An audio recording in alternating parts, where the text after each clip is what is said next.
Have you protected a lot of children before, Mr. Creasy? Bodyguard's gotta be close to people. You know I'm no good at that. You're the silent type. 16 years of military experience, extensive counterterrorism. What happened to your hand?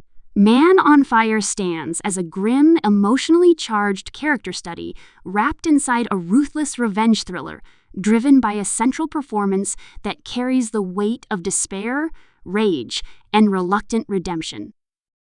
The story unfolds through the eyes of John Creasy, a former CIA operative whose life has been reduced to alcohol, guilt, and emotional isolation.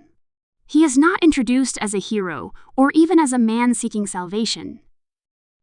He is presented as someone who has already lost himself, scarred by a past that is never fully explained yet deeply felt in every expression, every silence, and every violent instinct he tries and fails to suppress.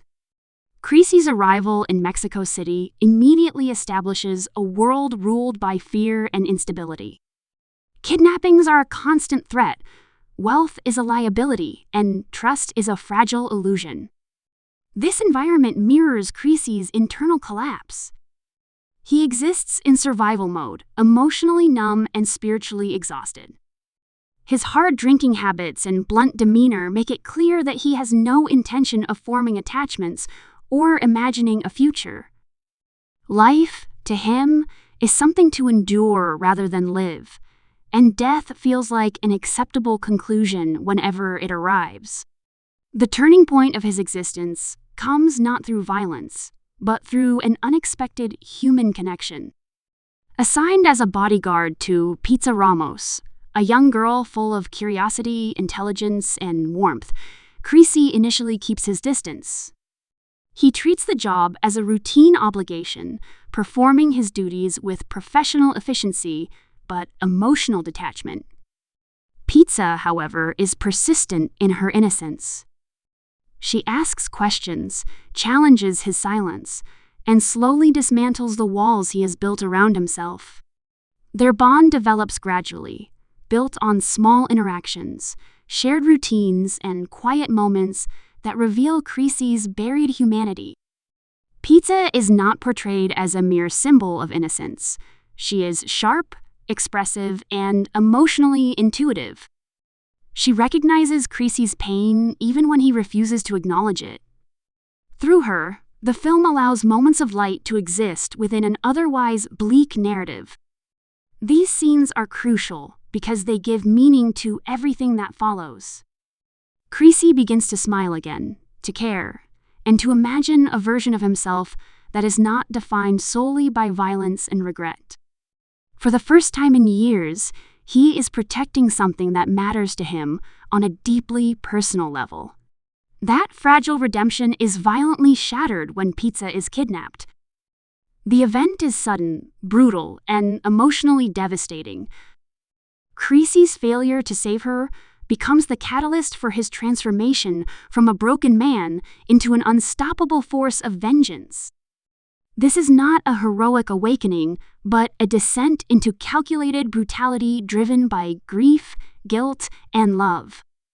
The film makes it clear that Creasy does not see his actions as justice or heroism. He sees them as necessary, inevitable, and possibly his final purpose. What follows is a relentless campaign against everyone connected to the kidnapping.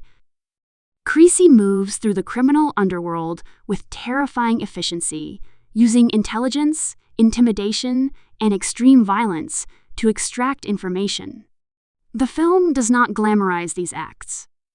Instead, it presents them as the natural outcome of a man who has nothing left to lose. His methods are cruel, his resolve absolute, and his moral boundaries non-existent. Each act of violence is personal, fueled by memory and pain rather than ideology. The narrative structure reflects Creasy's psychological state. Time fragments, memories intrude, and the visual style becomes aggressive and disorienting. Rapid cuts, intense color grading, and stylized transitions mirror his fractured mind. This approach does not aim for realism in a traditional sense. It aims to immerse the viewer in Creasy's emotional chaos. The city becomes a hostile maze, and every encounter feels like a step closer to either closure or annihilation. Christopher Walken's role as Rayburn serves as a quiet counterbalance to Creasy's fury. As a longtime friend, Rayburn represents a connection to the past and a reminder that Creasy was once more than a weapon. Their conversations are brief but meaningful, grounded in mutual understanding rather than sentimentality. Rayburn does not try to stop Creasy or justify his actions. He simply acknowledges who Creasy is and accepts the consequences that follow. The antagonists in the story are not elevated into complex villains. They function as embodiments of corruption, greed, and moral decay within a system that thrives on fear. This choice keeps the focus firmly on Creasy, rather than shifting sympathy or attention elsewhere. The film is not interested in moral ambiguity regarding the criminals. Its ambiguity lies entirely within Creasy himself, and whether redemption can exist alongside such extreme violence. Despite its brutality, the film consistently returns to the emotional core established through Creasy's relationship with Pizza. Flashbacks and memories of her are woven throughout the revenge arc, reminding the audience that every act of violence is driven by love as much as rage. These moments prevent the character from becoming a hollow executioner. He remains human, even when committing inhuman acts, and that tension defines the film's emotional impact. Dakota Fanning's performance plays a critical role in grounding the story. Her portrayal of Pizza is natural and emotionally precise, avoiding sentimentality while still radiating sincerity. She feels like a real child rather than a narrative device, which makes her absence profoundly felt once she is taken.